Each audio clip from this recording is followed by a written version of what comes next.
So Jens Voigt, tell us about the most gruesome training session you ever went through in your entire career. It must have been the one leading into my hour record, like the last week or 1.5 weeks before. We had like some proper serious testing, and once we did a 6 times 8 kilometer standing start in full-on race equipment on the track, plus 5%, so like straight in the red.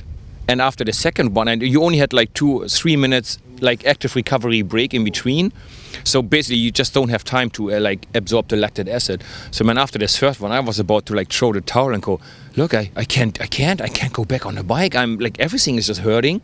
That, nah man, you gotta push through it because that's what we have to do, right? And it did help me. It did help my body it forced the body to work more efficient, to be able to handle that pain and the lactic acid and the intensity of the workout. Man, I was naked after that. Actually, another really tough training session was this 20-second sprints we did sometimes back in the CSC days. So you would have like a 53:12, 53:13. You would slow down to 20 kilometers an hour, and then you would pair up with another rider or 2, 3 riders and do a 20-second full gas sprint.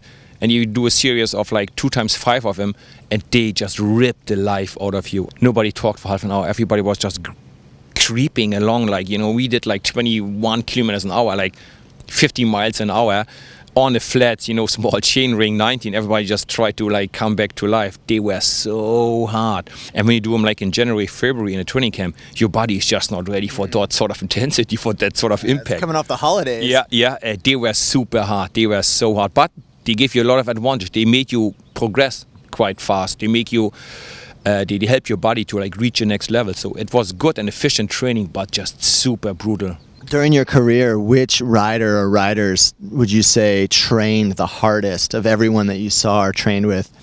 I would say that Fabian, for example, is one of the smartest trainers. He trains a lot, but he also trains very, very smart. He's Swiss. So. Yes, he is like Swiss precision. He's like a Swiss clockwork. I mean, he seems to know his body like nobody else on the planet. So he knows exactly what he needs and when he needs it. I mean, the first 2 years in Team CSC, he came to a team, and like at the January training camp, we're like, oh my God, he's hopeless. We're dropping him all the time. 3 weeks later, prologue of Tour to California, when it was still in February, he won the prologue. We're like, well, maybe we better don't say anything next time, you know. So he does know exactly what he needs. He trains a lot, but also in the right moments. Not many people like to work under pressure, but Fabian just functions under pressure. He blossoms under pressure. He is really, really reliable. And it was always an honor to be in a team with him, I really must say. I always felt like, wow, I'm lucky that he's in our team and not in somebody else's team. We have to race against him. That would be scary as anything.